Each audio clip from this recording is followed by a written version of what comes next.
The scent of old money, polished mahogany, and something darker, gun oil and unspoken threats, permeated the exclusive halls of Seoul International Academy, here amidst children of diplomats, conglomerates, heirs, and hidden power walked Lee Wyan, sole heir to the Lee Syndicate, a network controlling the city's ports and illicit pharmaceuticals, and 2 years her senior casting a shadow that felt both suffocating and infuriatingly magnetic was Jeon Jungkook, Crown Prince of the Jeon Empire, master of underground arm trafficking and high-stakes extortion.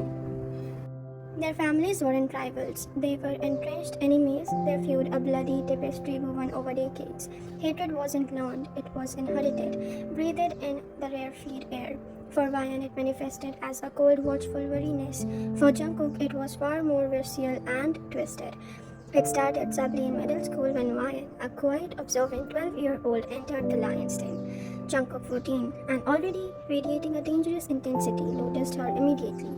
Not her delicate features inherited by her late mother, or by intelligent, wary eyes. He noticed her name, and that was Lee. His opening salvo was a stolen sketchbook filled with her intricate drawings of fantastical landscapes, her escape. He tore the pages slowly, deliberately in front of her locker, his dark eyes locked on hers, a cruel smirk playing on his lips that were otherwise distractingly perfect. Lee trash, he hissed, the word like shards of ice. Your drawings are as pathetic as your family. The bullying escalated, tripped in the hallway, her pristine uniform splattered with ink, cruel whispers orchestrated to reach her ears, mocking laughter when she answered a question correctly. He was relentless, a beautiful, terrifying storm, darkening her every day. Yet, paradoxically, he was her shield too. When Choi Minho, son of a minor gang affiliated, dared to grab Ryan's arm after school, thinking the young Lee here vulnerable, Jungkook materialized like a vengeful ghost. He hadn't said a word, just moved with terrifying speed, spinning Minho against the brick wall with a forearm, like steel against his throat. The raw fury in Jungkook's eyes, the barely contained violence thrumming through him, was more frightening than any punch. Touch her again. Jungkook's voice was a low, deadly rasp. And I'll break every bone you possess, slowly. Minho scrambled away, pale and shaking. Jungkook hadn't even glanced at Ryan, just straightened his tie and walked off, leaving her trembling, confused and infuriated.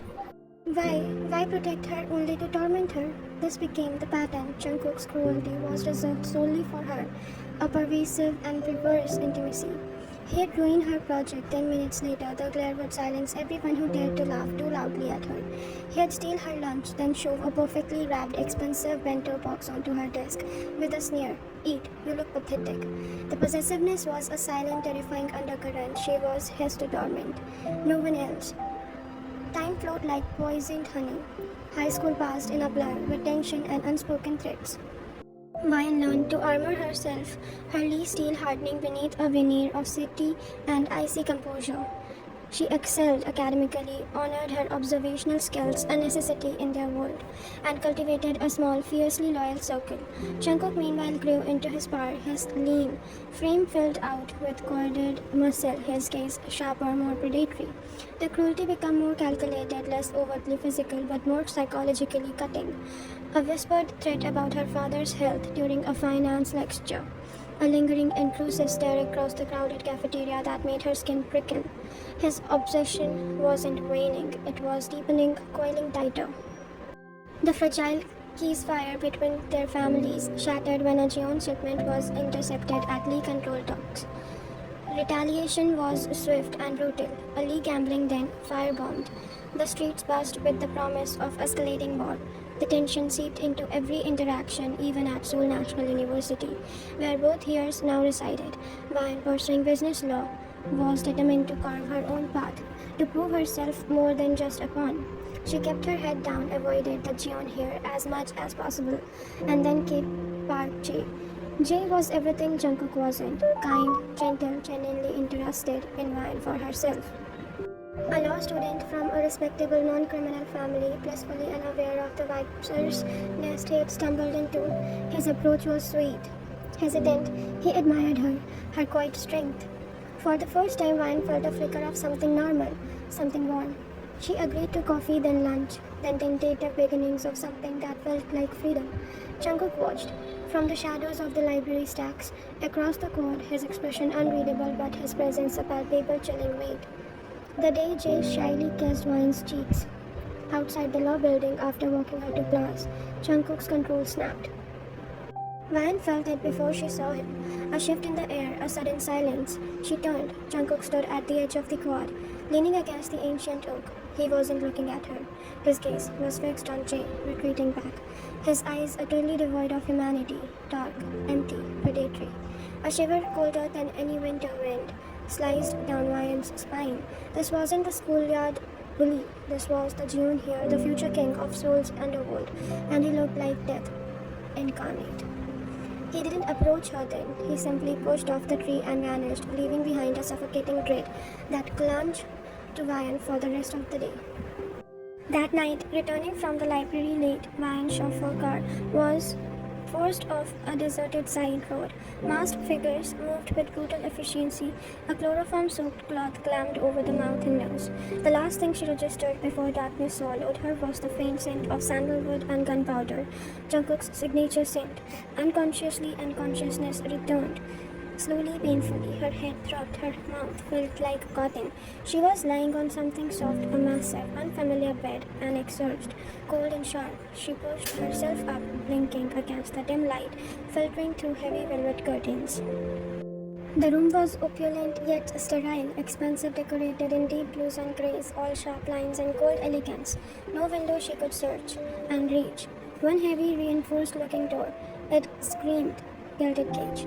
His cage. The door clicked open. Jungkook filled the doorway backlit by the brighter light of the hallway.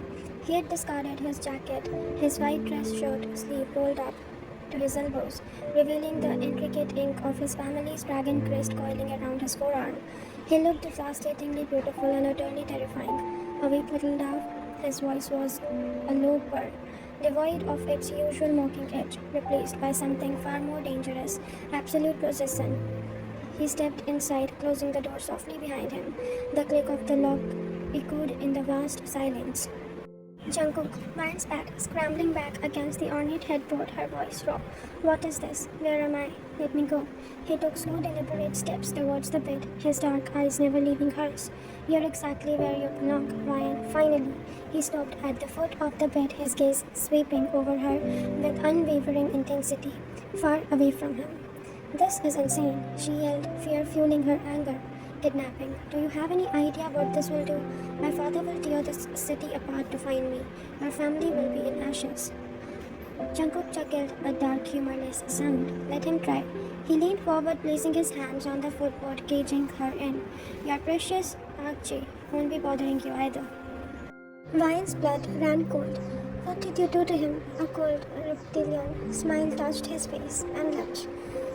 Let's just say he received a very persuasive reminder that some things are off limits, permanently.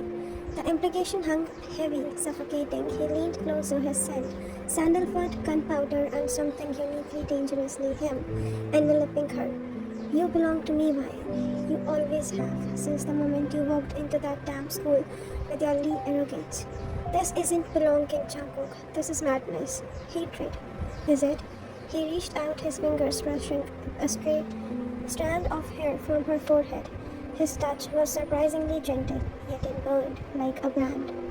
Ryan flinched violently. You think hate is the only thing I feel when I look at you? His voice dropped to a whisper, his eyes burning with an intensity that stole her breath. Every time I hurt you, every time I made you cry, it was like tearing a piece out of myself, but I couldn't stop. I can't stop, you're in my blood, Ryan, a poison I crave. He moved with startling speed, capturing her waist. As she tried to push him away, his grip was like iron, pulling her towards him until their faces were inches apart.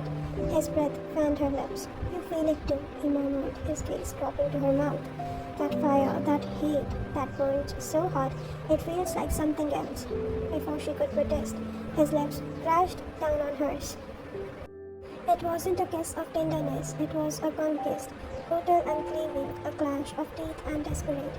Furious energy, Ryan fought pushing against his chest, but he was immovable, his free hand tangled in her hair, holding her head still as he planted her mouth with a desperate possessive hunger that was terrifying in its intensity.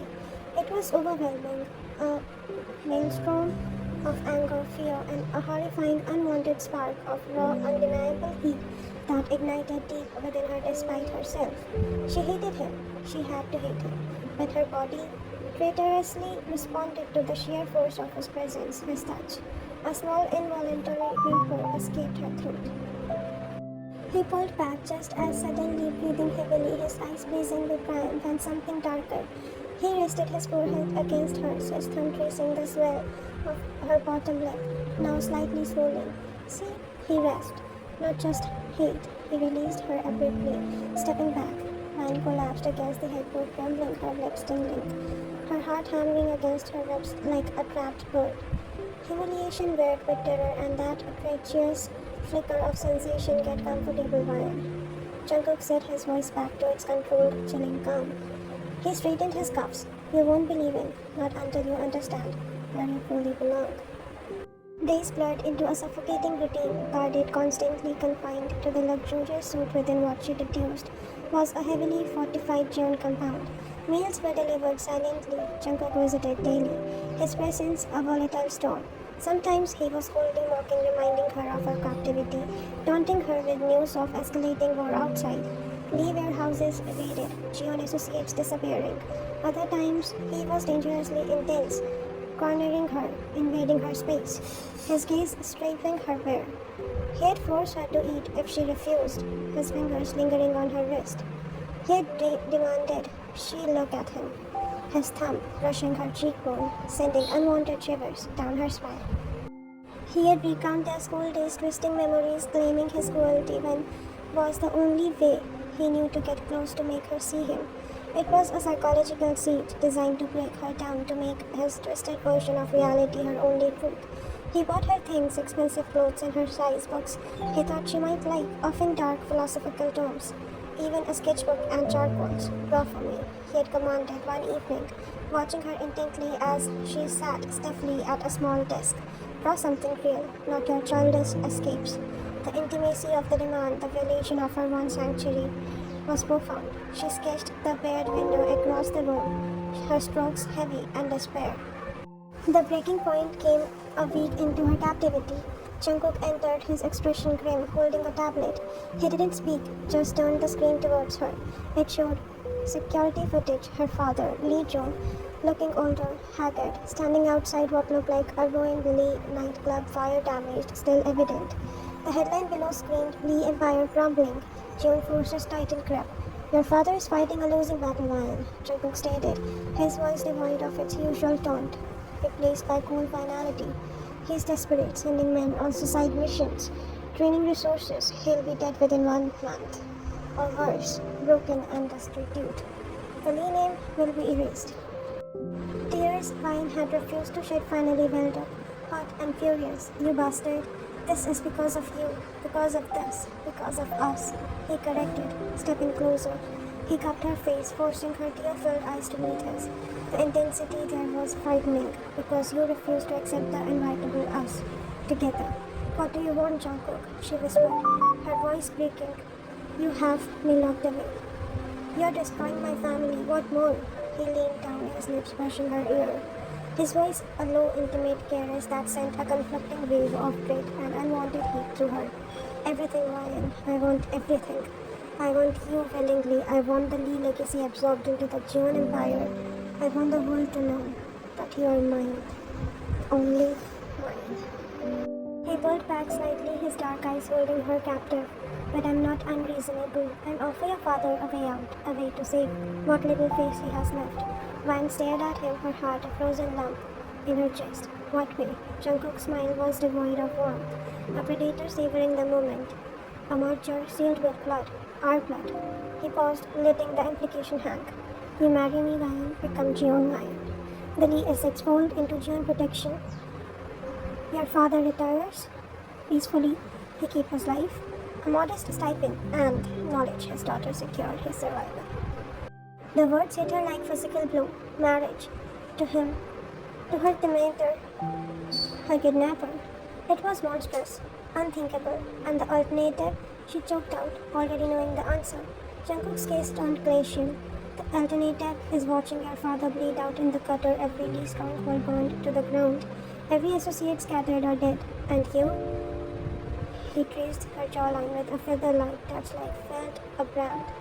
You stay here forever, my beautiful broken captive. Either way, fine, you are mine. But one way saves your father, the humiliation of utter annihilation. He stepped back, the chilling offer hanging in the air between them. Think about it, he said, his voice back to its controlled calm. You have until dawn. He left her alone in the opulent prison, the silence pressing in heavier than ever. The charcoal lay abandoned next to the sketch of the barred window. Outside, the war reached. Inside, a different, more personal war reached its terrible climax. Marry the devil to save her father, or condemn them both. The weight of the decision, the horrifying intimacy of his proposal, the memory of his brutal kiss, and the terrifying possessiveness in his eyes crashed over her, leaving her grasping, overwhelmed, and utterly trapped. The path forward was paved with thorns, leading deeper into the gilded cage of Jung Jungkook's obsession.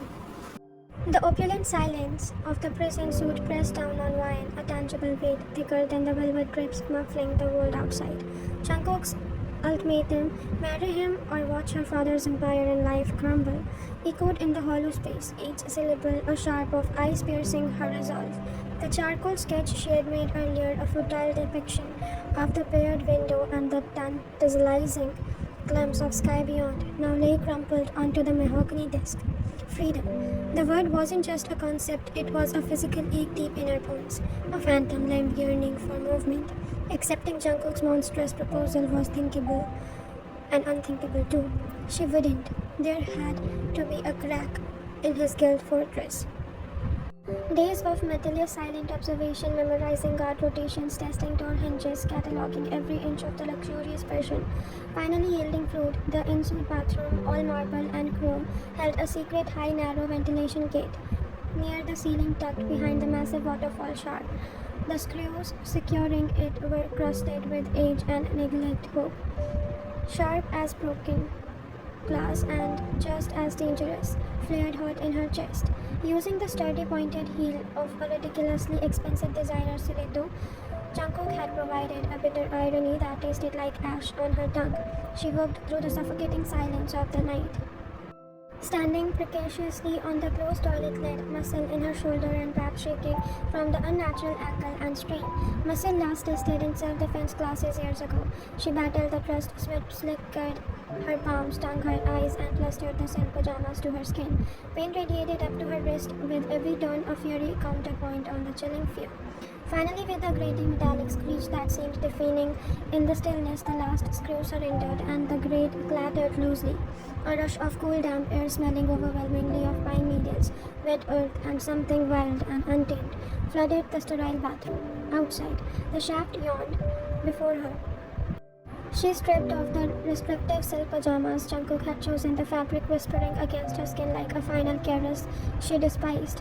From the wardrobe, she pulled on dark practical leggings and a simple close-fitting black t-shirt.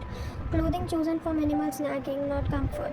The air from the shaft kissed her exposed arms and face, a stark, exhilarating contrast to the suit's climate-controlled sterility. Ignoring the violent trembling in her limbs, she hauled herself up into the opening. The metal edges scraped harshly against her ribs and hips, tearing the thin fabric of her shirt, drawing beads of blood.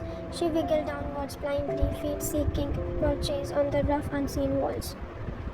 The descent felt like an eternity spent in the belly of a metal beast. Every inch gained a victory against claustrophobia and gravity. Her lungs buoyed, her muscles screamed and singed of freedom where, with the primal fear of being trapped, an eternity later her feet found unwavering and uneven moss-skittled stone. She dropped the last few feet, landing hard on her hands and knees on a damp patch of earth behind the imposing shadows bulk of the geode compound. The compound sat like a brooding sentinel deep within a vast private wilderness. Ancient pines giant with gnarled trunks and dense needled canopies crowded close, their skeletal branches weaving a roof that choked the moonlight into weak, silvered veins on the forest floor. The air was frigid, biting through her thin clothes, raising goosebumps instantly. Fear was a live wire sparking under her skin, but the scent of the forest, raw, damp, and utterly free, was an intoxicating drug.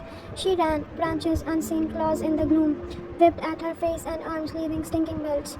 Roots, treacherous snakes coiled in the leaf litter, snagged her feet, sending her sprawling more than once. She stumbled, fell skin scraping raw on rocks hidden beneath decaying foliage, scrambled up, driven only by the pounding drumbeat of adrenaline in her veins. She didn't know the terrain, only the desperate need to put leagues between herself and the gilded cage. The forest was a symphony of unseen life, the frantic rustle of small creatures feeling her passage, the mournful, echoing hoots of an owl, the careless, distant rush of water tumbling over rocks. Every snap of a twig under her own feet, every sign of wind through the pines, sounded like the heavy tread of pursuing guards, their flashlights spearing the darkness. She pushed deeper, lungs rasping like billows. The compound's perimeter light long extinguished by the dense trees. A fragile hope began to bloom, fragile as a forest flower wearing with the crushing exhaustion dragging at her limbs.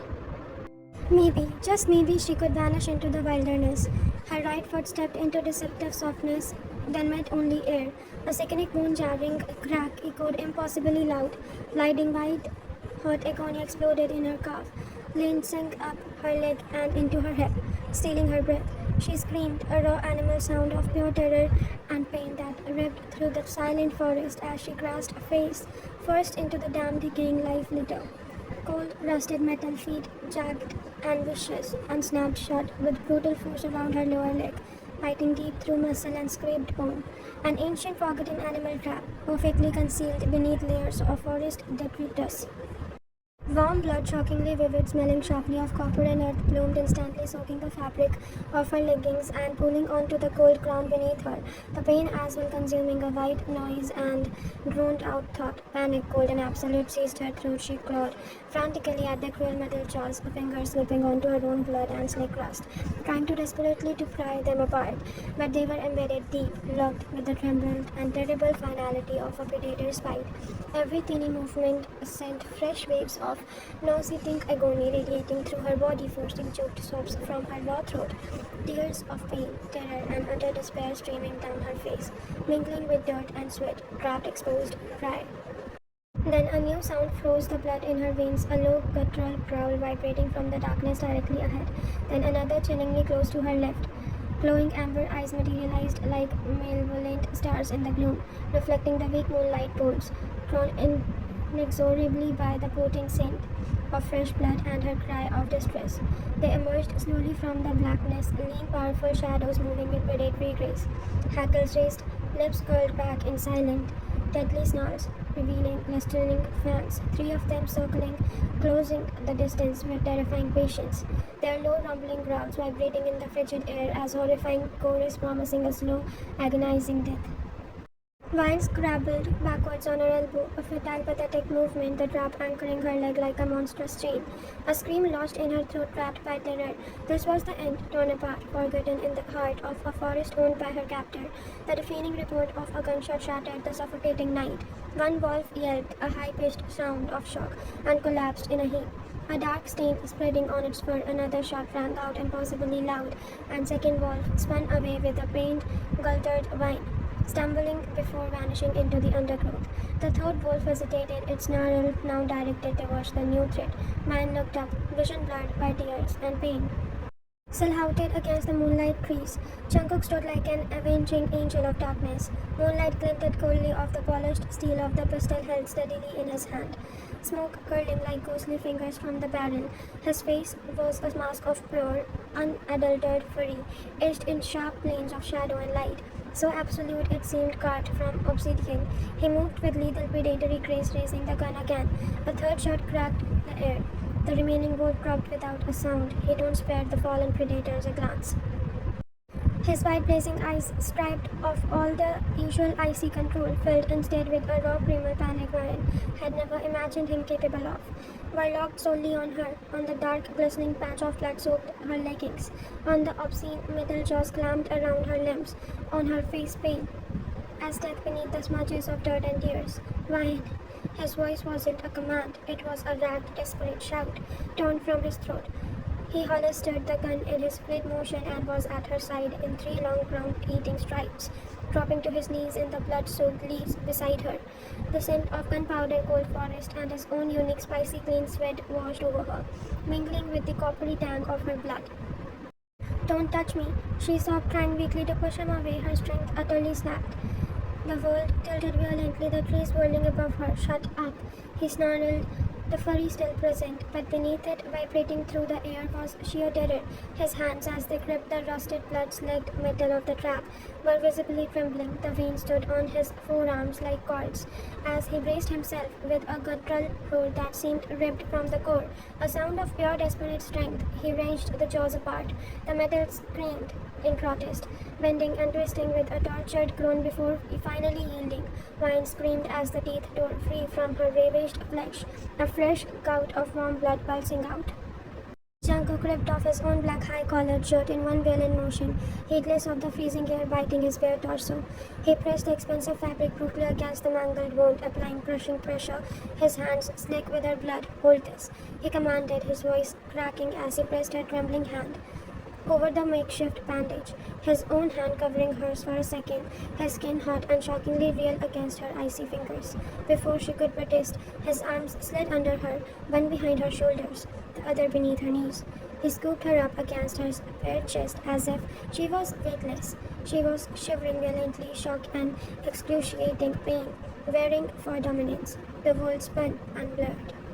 The heat radiating from his skin was a shocking contrast to the forest cold and her own icy terror. She could feel the rapid, frantic hammering of his heart against her side, a frantic drum beat against the slowing rhythm of her own. His muscles were rigid with tension beneath her.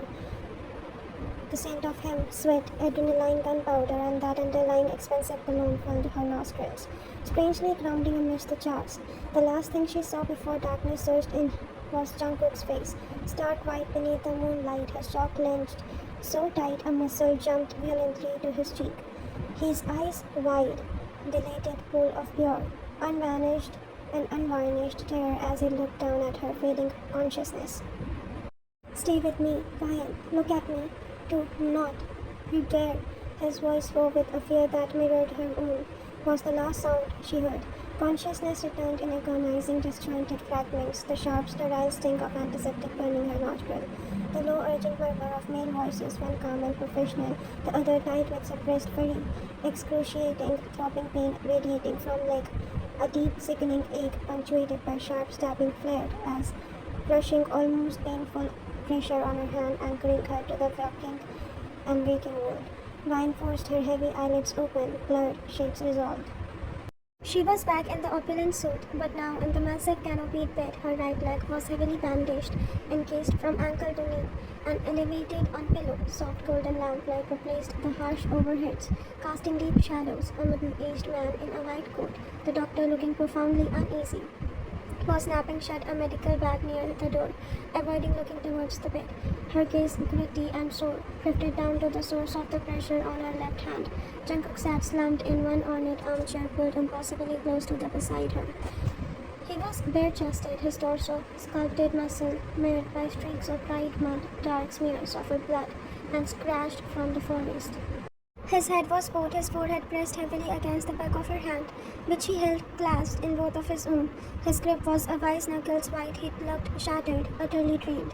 Exhaustion carved deep lines around his closed eyes. The ruthless control tune here was gone. In his place sat a young man radiating raw, palpable fear and a vulnerability that was profoundly unsettling. His breathing was shallow, uneven, catching slightly as if he was frightened awareness. His head snapped up, his eyes bloodshot, shadowed by deep bruises of fatigue, and wide with residual panic locked onto hers. A wave of profound, almost disbelieving relief flooded his face, momentarily smoothing the harsh lines, replacing them with something terrifyingly open and vulnerable. The intensity of that relief directed solely at her was a shock. "You are awake." His voice was a hoarse rasp, scraped raw barely above a whisper. He didn't release her hand. If anything, his grip tightened infinitesimally. A reflexive anchoring memory crashed over her. The suffocating shock, the snap of the trap, the blinding agony, the amber eyes in in the dark. The gunshots, the sheer panic in his eyes as he knelt in her blood, followed by the crushing, inseparable reality, recapture. She tried to pull her hand away, a feeble tug against his iron hold. Let go, she rasped, her throat parched, each word scraping like sandpaper. He ignored the demand, his gaze sweeping over her face with fierce concentration, tracing the smudges of dirt still on her cheek, the tear tracks, the pallor beneath, then lingering on bulky bandages visible beneath the thin blanket covering her leg. A muscle twitched in his jaw. The doctor was here, he stated, his voice regaining a fraction of steadiness, though it remained rough. You need rest, complete rest. The trap? He swallowed hard, his eyes flickering back to her bandages. It was deep. Severed muscles nicked the bone. He lost a lot of blood. He recited the fact mechanically, but his eyes betrayed the visual horror beneath the clinical words. Infection is a significant risk. His thumb unconsciously began to trace small circles, almost soothing circles on the back of her trapped hand, a stark contrast to his tense posture. Where are they? Van asked, her voice gaining a silver of strength, fueled by anger and a need to pierce his vulnerability. She fixed her gaze on him. The guards, the one who lost every ounce of the job enthusiasticity, and to watch me, who let me get far enough to the forest to step into the trap. The accusation hung sharp in the heavy air. A flicker of the familiar, chilling fury returned to Jungkook's eyes. But it was swiftly overshadowed by something darker, more physical, a deep self-directed rage. He straightened slightly in the chair, though he kept her hand imprisoned in his. The warmth of her skin against hers felt like a brand. They failed. What did you do? You questioned. Their failure endangered you, put your life at risk. He paused, his gaze fixed on a point beyond her, seeing something terrible. They were dealt with. He lifted his free hand slowly, almost hesitantly, his fingers still bearing traces of bright blood, and dirt brushed a strand of her hair from her damp forehead. The gesture was jarringly tender, completely at odds with the violence he had just confirmed. His touch lingered, tracing the line of her temple feather-light. You scared me, he murmured. The admission, rough, torn from him, laced with a vulnerability that felt more dangerous than any threat. Ryan stared at him, a whirlwind of revulsion, fury, and an unwelcomed, treacherous pang of something else. A horrifying flicker of comprehension, seeing him look so human in his abject fear for her. Good, she spat, finding a reservoir of bitter strength. Her fingers tightened weakly against his hold, not in affection, but in defiance. Maybe now you understand a fraction of what I'll feel every second I'm here. A shadow, not anger, but genuine pain crossed his face. He leaned closer, the scent of forest blood and his own exhaustion enveloping her. His gaze was intense, searching her face as if trying to memorize every detail, every flicker of emotion. You think I don't know fear? He whispered, the sound raw and intimate in the quiet room. Every time you defy me, every time you look at me with that pure, unadulterated hate in your eyes, it terrifies me, Ryan, because it means I haven't conquered you yet, haven't made you mine. His thumb brushed across her cheekbone again, a possessive caress that sent a shiver down her spine that had nothing to do with the cold. But you saw me tonight, Ryan. You saw what left beneath the surface. You saw what happens when I think I might lose you. That his voice dropped even lower and husky, filled with terrifying conviction that it is the truth, the only truth that matters. The world burns if you're taken from me.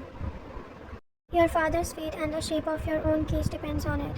He turned and walked to the reinforced door, the muscle in his back moving with controlled power. The lock engaged with a soft, chilling final click. Ryan lay back against the window, the throbbing agony in her legs sinking with the frantic pounding of her heart. The physical pain was in anchor, sharp and undeniable, but the deeper wounds were worse. The chilling confirmation of his murderous retribution, the suffocating weight of his ultimatum, and the terrifying unwanted echo of her raw fear for her replaying in her mind, the demeanor in his hands, the panic in his eyes, the frantic beat of his heart against her as he carried her. He was a monster. A possessive, violent, terrifying monster who killed without hesitation. But in the moonlight forest, kneeling in blood, he hadn't been just a monster, he had been a man, utterly consumed by primal terror. Because of her, it changed nothing about the horror of his proposal, the destruction he wielded, and yet the seed of doubt, of terrifying, unwanted understanding of the depth and ferocity of his obsession, had been irrevocably planted. The cage, she realized with a fresh wave of despair that stole her breath. wasn't made of reinforced steel doors, opulent fabrics, and guarded gates. The most unbreakable bars were forged from this twisted love. His capacity for both extreme calculated violence and shocking desperate vulnerability all centered solely on her existence. Dawn was coming pale and intoxicable, and with it, a choice that felt less like freedom and more like choosing the manner of her own eternal confinement.